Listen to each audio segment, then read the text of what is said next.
세레이 나폴리 경기 23라운드에 김민재가 역시나 선발 출전을 했습니다. 지난 경기에서도 도움을 올리면서 이제 리그 세 번째 공격 포인트를 올리게 되었고, 팬들은 득점이 없는 것에 불만을 갖고 있는 이상 현상이 일어나고 있는 가운데 사스올로를 만나게 되었습니다. 사스올로는 6승 6무 10패의 14위 팀이고, 지난 전반기에 나폴리는 홈에서 사스올로를 상대로 4골을 퍼부으면서 대승했고, 김민재도 무실점에 큰 기여를 했습니다. 그러면 하위권의 나폴리가 많은 득점도 했으니까 이 경기 쉽게 이길 수 있을 거라 예상하겠지만, 사스올로는 최근 2경기에서 상위권 팀을 상대로 모두 승리하면서 이변을 만들었습니다. 그래서 14위까지 오르면서 강등에서도 벗어난 건데, AC 밀란을 상대로 5골을 폭격하면서 이탈리아를 놀라게 했고, 아탈란타를 상대로도 홈에서 1득점, 무실점으로 승리했습니다. 그래서인지 나폴리는 주중에 챔피언스리그 경기가 있는데도 스팔레티 감독은 에이스 선수들을 대부분 출전시키면서 사스올로를 상대했습니다. 나폴리는 여전히 4-3-3 포메이션으로 최강 듀오 흐비차와 오시멘을 출전시켰고, 폴리타노도 출전했습니다. 미드필드 라인에 엘마스, 로버트카, 앙귀사가 선발 출전하면서 지엘린스키가 벤치를 지켰습니다. 그리고 포백에 올리베라, 김민재, 라흐마니, 로렌조, 골키퍼는 메르시였습니다. 사스올로가 상승세를 탄 만큼 홈 팬들이 지지가 상당했고, 상대가 1위 팀인 나폴리인 만큼 경기장 규모와 다르게 빅매치 경기 같은 분위기였습니다. 나폴리는 전반 12분 만에 흐비차가 10번째 득점에 성공했습니다. 매우 인상적이었던 건 하프라인부터 볼을 받아서 드리블을 하더니 박스 바로 바깥에서 혼자 마무리까지 하는 엄청난 퍼포먼스를 선보였습니다. 강력했던 슈팅은 아니었지만 골문 구석으로 정확하게 보내면서 1대0으로 앞서 나가게 되었습니다. 그리고 전반 33분에 오시멘마저 득점에 성공했는데, 나폴리가 확실히 이번 시즌 될 팀인 건지 각이 거의 없는 상황에서도 강력한 슈팅으로 골망을 흔들면서 오시멘은 8경기 연속 득점에 이제 18득점까지 올리면서 혼란의 26골을 뒤쫓아 그렇습니다. 그 사이 김민재는 뭐 했냐고요?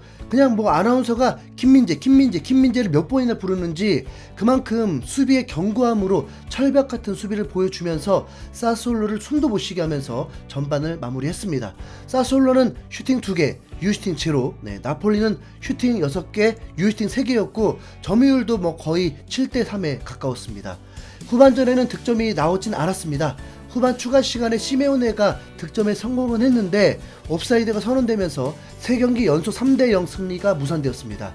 나폴리는 공격만 강한 게 아니죠. 이 경기에서도 역시나 무실점을 올리면서 리그 최소 실점을 이어가고 있습니다.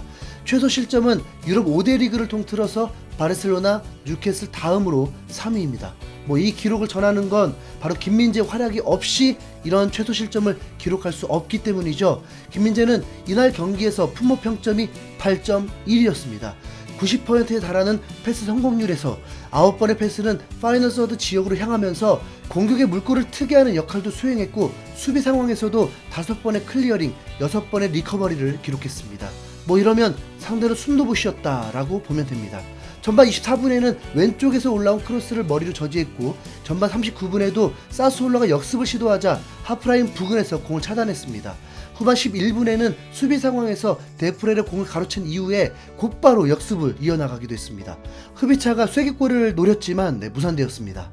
가장 하이라이트는 후반 32분이었습니다. 나폴리가 역습이 전개될 때 사스올로는 조금 지쳐 보였습니다. 그 상황에서 김민재가 갑자기 질주를 하더니 스트라이크 오시멘과 콤비를 이루려는 태세로 전환한 겁니다.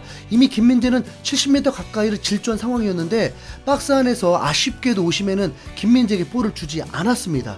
살짝 오시멘이 얄미웠죠. 그런데 거기서 끝이 아닙니다. 사스올로는 김민재가 없는 틈을 노려서 바로 전진 패스로 역습을 나섰는데 저 뒤에 김민재가 뒤쫓아왔습니다. 그래도 김민재가 슈퍼맨이 아닌 이상 막아내긴 불가능했습니다. 그런데도 김민재는 미친 듯이 뛰는 겁니다. 본인의 포지션을 지키기 위해서 말이죠. 그것만으로도 감탄할 만한데, 사스올로가 박스 안까지 볼이 전해지고 슈팅을 할 때 그 마지막 벽이 된 것도 김민재가 해낸 것입니다. 정말 미친 거죠. 거의 140m를 쉼없이 뛰고 온 건데 얼마나 힘들었겠습니까? 그 볼을 막아낼 때 김민재는 잠시 주저앉았고 천천히 일어나면서 카메라가 원샷을 잡고 있었습니다.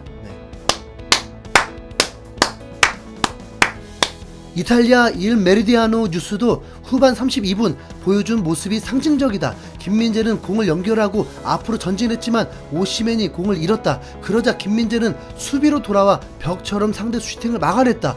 기념비적이라고 극찬했고, 칼치오 나폴리 24도 김민재는 앞으로 돌진했다가 수비로 복귀하면서 후반 32분에 140m를 질주했다. 얼마나 보기 좋은가라면서 찬사를 아끼지 않았습니다. 이는 나폴리 팬들도 완전 매료되었습니다. 나폴리가 1위를 하고 있는 진짜 원동력이야. 난 수비수가 공격 가담을 하는 건 봤어도 곧바로 수비 커버하는 모습은 처음 봐. 김민재 미친 선수다. 과거 내 판단력을 지금은 저주하고 있어. 그는 월드 클래스야. 내가 상대 감독이었다면 김민재를 마카라고 할 거야. 동료들도 김민재가 믿겠어. 저렇게 열심히 뛰면 세계 탑이다. 오시멘이 김민재에게 패스를 해줬다면 이런 상황은 오지 않았어. 1년 만에 레전드가 되는 선수가 있어?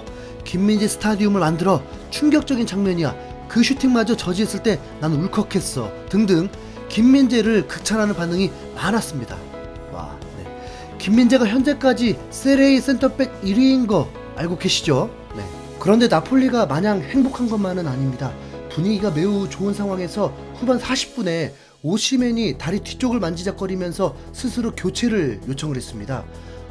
설마 오시멘은 경기 종료까지 계속 카메라에 비춰졌는데 부상 여부 때문이었습니다. 오시멘은 좀처럼 밝은 모습을 보여주지 못하고 인상을 쓰고 있었고, 경기 종료 후에도 표정이 좋지 않았습니다. 만약 오시멘이 부상이라면 매우 심각한 일이죠. 당장의 주중에 챔스 경기가 있으니까 이미 전반 2대0을 앞서 있을 때 선수들을 아껴줬다면 하는 아쉬움이 남습니다. 현재 나폴리는 챔스도 우승 후보라는 말까지 나올 정도니까요. 독한 스팔리테 감독은 승률 100%가 될 때까지 전력을 쏟으려나 봅니다. 뭐 그렇기도 하겠죠. 어쩌면 나폴리 에이스 선수들은 내년을 기약할 수 없으니까 마음껏 쓰는 건지도. 나폴리는 7연승을 질주하면서 뒤를 돌아볼 필요도 없습니다.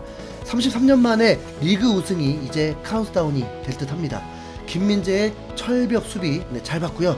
절대 부상당하지 말고 챔스에서도 대활약 기대하겠습니다. 나폴리는 이제 프랑크푸르트를 상대하기 위해서 독일로 떠나게 됩니다. 그런데 오늘 경기를 보니 걱정할 리 없을 듯합니다. 사솔로 경기장의 나폴리 팬들의 응원과 함성이 여기가 나폴리 홈으로 착각할 정도로 엄청나게 크면서 선수들을 응원해줬습니다. 나폴리 팬들은 최근 사고를 쳐가지고 원정에서 나폴리 팬 입장 금지까지 되었다는데, 그럼에도 아랑곳하지 않고 팬들의 응원이 엄청났습니다. 거기다 특유의 응원 문화가 있으니까요. 프랑크푸르트 홈에서도 그들을 압도하는 응원 소리까지 한번 들어보시죠. 22일 수요일 새벽 5시입니다. 유후! 이상 흰수염고래였습니다. 감사합니다. 여러분, 좋아요, 구독 지금 눌러주세요.